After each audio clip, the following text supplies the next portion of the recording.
wide rolled sweet babe. In the throes of school supplies. We have 4 reams of paper, black expo markers.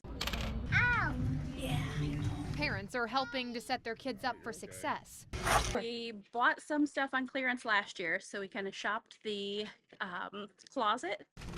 Emily Miller is shopping for her 2 kids. Wow, are you helping shopping? Yeah. What do you have in your cart, little miss thing? I'm okay. Now, I have a 2-year-old, so I thankfully have not had to do back to school shopping yet, but the consensus among the moms is that it doesn't really matter the brand. Let's find the cheapest price, and Target brand, this 8-pack of pencils brings in at just 39 cents. Alrighty, now we are at the notebooks. I am blown away. Some of these notebooks up to $8. Let's go for the cheapest route, all the way down here at the bottom. These are about $1. The hardest decision, deciding what color you're gonna get. Obviously, I'm gonna pick pink, and it's the store brand again. Now it's time for the folders, and of course, parents, our kids are gonna want the pretty ones with the characters and the designs, but parents, that is not gonna be your most cost-effective option. We're gonna go all the way down to the bottom. Again, this one right here comes in at just 15 cents. We are going to round out our WRTV back-to-school shopping list with some highlighters. There's not a whole lot of options, but it looks like this Bic brand is the cheapest at $1.79. All right, store number 1 done. Let's head to store number 2. I'm probably gonna have to pick a unicorn kind.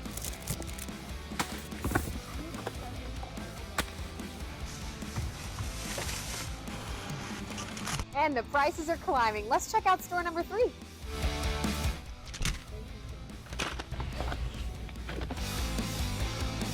You might actually be shocked about this one. Let's head to our last stop.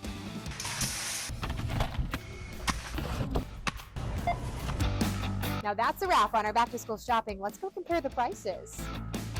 Target and Walmart were roughly the same, $2.97 and $2.82. Meijer and Dollar Tree were a bit more than that, coming in at $4.26 and $5.35. The National Retail Federation estimates that parents are going to spend more than $800 on back-to-school supplies this year. That's because some lists have these scientific calculators on them that really blow your budget out of the water. And don't get me started on the cost of clothes and shoes. It's enough that parents feel they have to work to find the best deals, Mom, can I have the red ones? even if it means traveling to several stores to get the items. Oh, the cacophony of a school lunchroom. You're good. Want to get something different? Pretty good. On the menu today, Super yummy. Thai chicken ramen. Ramen noodles I like a lot. It's Will Foster's love for food that school leaders are hoping all kids will discover here. I like the broccoli and the chicken.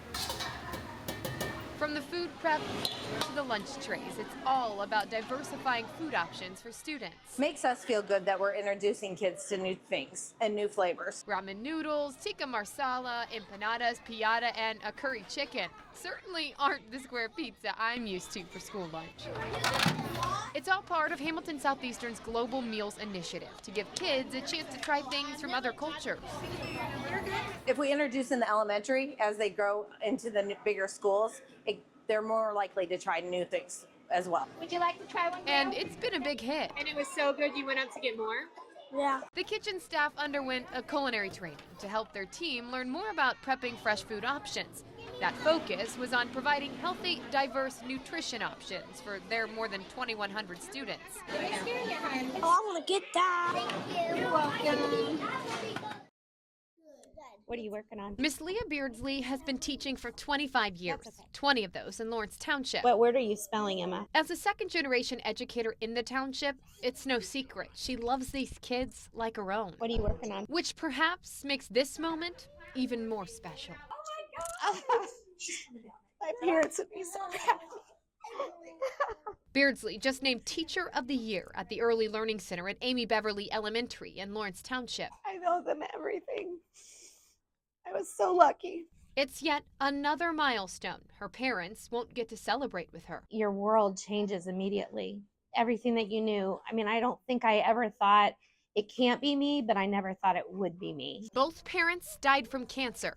Her mom from glioblastoma multiforme, a type of brain cancer, 36 days after being diagnosed. Then to hear it a second time, It's just heartbreaking. It's a club nobody wants to be in. The sudden death of her mother brought an added fear when her dad was diagnosed with multiple myeloma, a form of blood cancer. We went through that journey with him for 7.5 years, and now it was so hard to watch. But on the other hand, what a blessing that we had so many days. Beardsley credits the years her family got to a chemo drug her father started right away, one she says the Leukemia and Lymphoma Society helped fund the research for. You're never by yourself. It's the legacy her dad wanted to live through after death, and one of the reasons she's trying to become a Leukemia and Lymphoma Society Visionary of the Year by raising the most money for the foundation. These are my babies, and if one of them had cancer, I would want somebody to fight for them. It's a gift she says she was given with her dad, and one she wants to give back. And I feel like every dollar that we raise,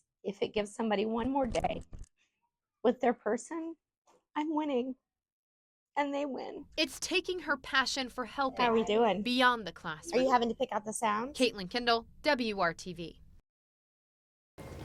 It looks like a well-oiled machine. Good job. But these students at Lawrence North have only been walking into school like this for a week.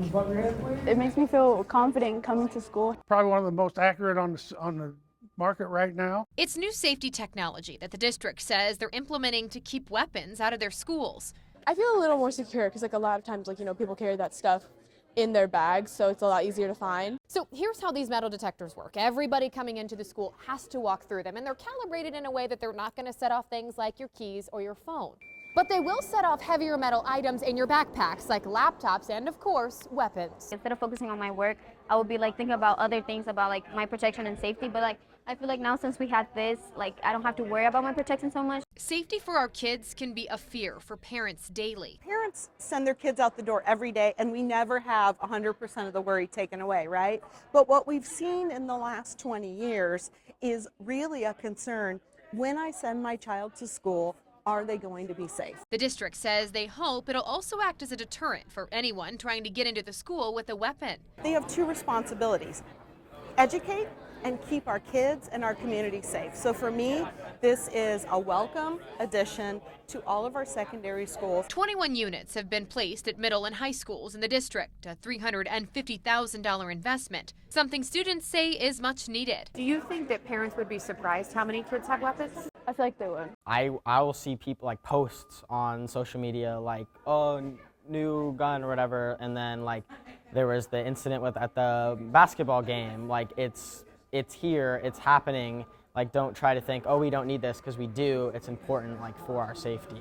He's referring to the incident late last year where shots were fired outside of a basketball game at Lawrence Central. The same night, 2 students were arrested for having guns inside the school. Makes me feel a little more safe. In Lawrence, Kaitlyn Kendall, WRTV.